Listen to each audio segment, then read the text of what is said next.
جس دن atom bomb امریکہ نے Japan پر گرایا، آپ کو پتا ہے جاپان کے بادشاہ نے آرڈر آف دی ڈے کیا جاری کیا؟ بٹی صاحب، جاپان کے بادشاہ نے پہلا آرڈر یہ جاری کیا کہ ایٹم بم کی وجہ سے ہم تباہ ہو گئے، لیکن ہم دوسرے تباہی برداشت کرنے کے لیے تیار نہیں، اس لیے سب بچے بستے اٹھا کر اسکول جاؤ۔ تو جس دن ایٹم بم استعمال ہوا اس دن بھی جاپانی بچوں نے بستے اٹھا کر اسکول کا رخ کیا، اس لیے وہ سمجھتے ہیں کہ نہ پڑھنا ایٹم بم کی تباہی سے بڑی تباہی ہے۔ جرمنی تباہ نہیں ہوا تھا، ترکی تباہ نہیں ہوا تھا، کیسے دوبارہ کڑے ہو گئے؟ اچھی قیادت کی وجہ سے۔ آج بھی اگر پاکستان کی یہی لیڈر جو اس وقت چینلز پہ نظر آتے ہیں، ایوانوں میں موجود ہے، سڑکوں پر موجود ہے، اس کو 3 مہینوں کے لیے جاپان اور چائنا پر مسلط کرے، میں یقین کے ساتھ کہتا ہوں کہ جاپان اور چائنا جیسے قوم کو یہ فقیر قوم بنا سکتے ہیں، ان کے اندر یہ صلاحیت موجود ہے۔ ہم تو پھر بھی اچھے ہیں کہ ہم زندہ ہیں، ہم تو پھر بھی اچھے ہیں کہ ہم سانس لے رہے ہیں۔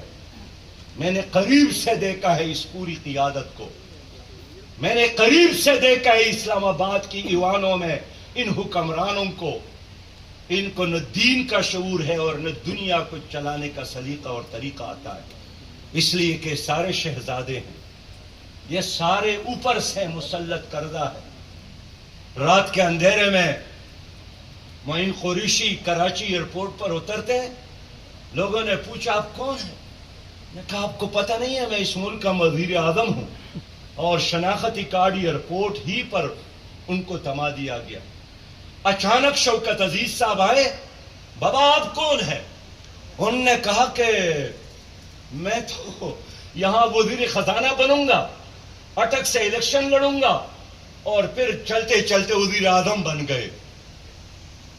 میں زیادہ وقت نہیں لینا چاہتا اس پر، اس لیے کہ ان کا ذکر کر کے میں اپنا ٹائم ضائع نہیں کرتا ہوں، انہوں نے پوری قوم کا ٹائم ضائع کیا۔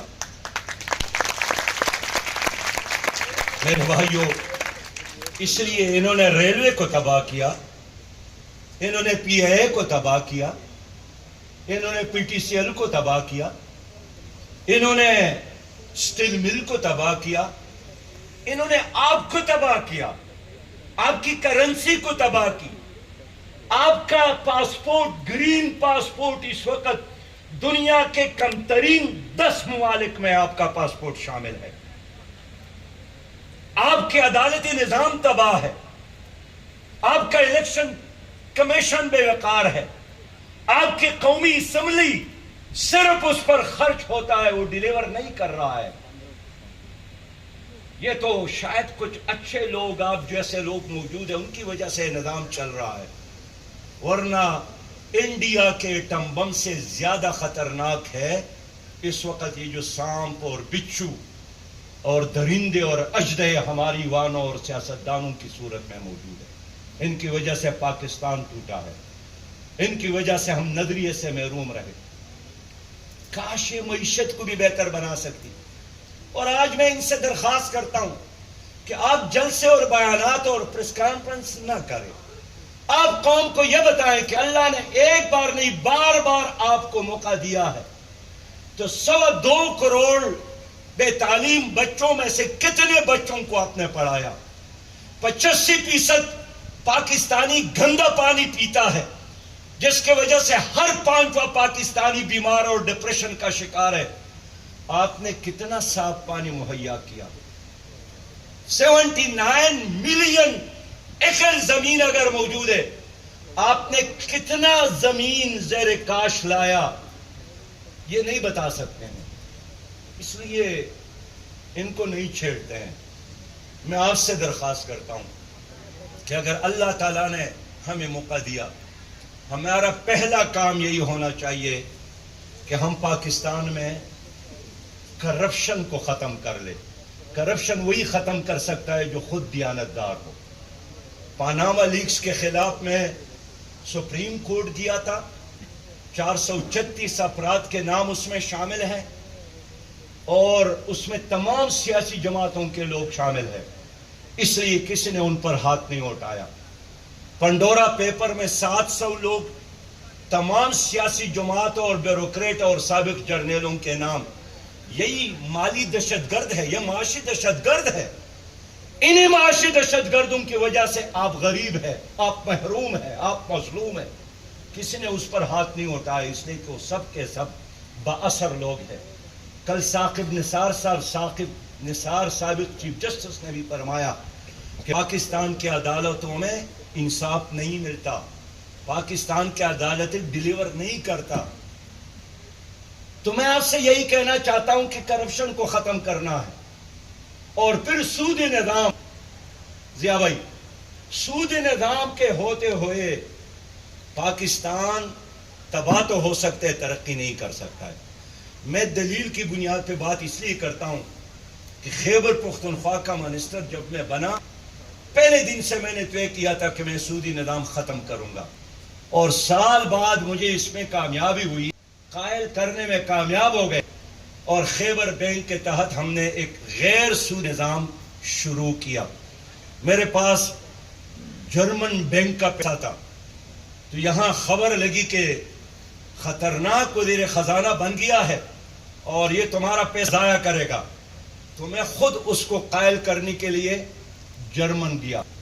جرمن بینک کا صدر کا ترگت، ان کے ساتھ میٹنگ کی، اسلامی بینکاری کی تشریح کی، اور پھر ترگت صاحب نے کہا، جو جرمن سرکاری بینک کا صدر تھا، کہ میں یقین کے ساتھ کہہ سکتا ہوں کہ مستقبل اس دنیا کا صرف اور صرف اسلامی بینکاری سے وابستہ ہے، سودی نظام کے ساتھ وابستہ نہیں۔ سودی نظام آپ کے راستے میں رکاوٹ ہے۔ اب 47,000 ارب آپ کا کل جی ڈی پی ہے، اور 41,000 ان میں سے آپ سود میں اور قرضوں میں دیتے ہیں۔ آپ مجھے بتائیں آپ کیسے ترقی کریں گے؟ آپ کے لیے تنخواہوں کا پیسہ نہیں ہے، آپ کے ساتھ ترقی کاموں کے لیے پیسہ نہیں ہے، تعلیم کے لیے پیسہ نہیں ہے، صحت کے لیے پیسہ نہیں ہے، اس لیے کہ 47,000 کل قومی آمدنی میں سے 41,000 ارب آپ قرض اور سود میں دیتے ہیں، کیسے آپ ترقی کریں گے؟ اس لیے میرے دوستو، اللہ نے ہمیں موقع دیا، ہم سودی نظام کا خاتمہ کریں گے۔ اللہ نے ہمیں موقع دیا تو جتنا پاکستان کے بنجر زمین ہے، ہم یہ نوجوانوں میں تقسیم کریں گے انشاءاللہ تعالی، انشاءاللہ تعالی، اس لیے تاکہ یہ اس کو آباد کرے۔ نبی مہربان نے فرمایا ہے کہ مردہ زمین جس نے زندہ کیا فہی لہو، یہ اس کی ہے، اور آج کل یہ ساری زمینیں بنجر پڑی ہے اور لوگ بھوکے سوتے ہیں۔ اس لیے میں انشاءاللہ ان تمام بنجر زمینوں کو نوجوانوں میں تقسیم کروں گا، خصوصی طور پر وہ جو یونیورسٹیوں سے فارغ ہوتے ہیں اور ڈگریاں جلاتے ہیں اور خودکشیاں کرتے ہیں اور مایوسی کے اندھیروں میں سانس لینے پر مجبور ہے۔ میں ان کو بتاؤں گا کہ یہ آپ کا رقبہ، یہ آپ کے لیے ٹریکٹر، یہ آپ کے لیے کھاد، یہ آپ کے لیے بیج، اور یہ آپ کی اب محنت کرے، یہ آپ کا ہو گیا۔ میرے پیارے بھائیوں، اللہ تعالیٰ نے ہمیں موقع دیا تو ہم پاکستان کو ایک ویلفیئر اسلامی پاکستان بنائیں گے، اور اس کے لیے زکوٰۃ اور عشر کا نظام نافذ کریں گے۔ میں نے اپنے گزشتہ عرصے میں کیلکولیشن اور معلومات کی بنیاد پر میں بات کرتا ہوں کہ اس وقت صرف 31 لاکھ لوگ انکم ٹیکس دیتے ہیں، اور اس میں بھی اکثریت سرکاری لوگوں کی ہے، لیکن زکوٰۃ اور عشر کے نظام کے نفاذ سے 7.25 کروڑ لوگ 2.5% اللہ کا حکم ہے وہ بیت مال میں جمع کریں گے۔ تو آپ مجھے بتائیں کہ 31 لاکھ لوگوں کو اپنا چھوڑے وہ اچھا ہے، 7.25 کروڑ لوگ اللہ کے حکم دے دے جس نتیجے میں اس کا رزق، اس کا خوراک سب ہو جائے گا، وہ بہتر ہے، وہ اللہ کے نظام اور یہ بند کا نظام۔ اسی اللہ نے دیا تو ہم اسلام کا نظام معیشت، عشر اور زکوٰۃ کا نظام نافذ کریں گے، اور یہ کوئی افسانہ ہے، 1000 سال یہ نظام رہا ہے. خود جس دیر اور ریاست سوات سے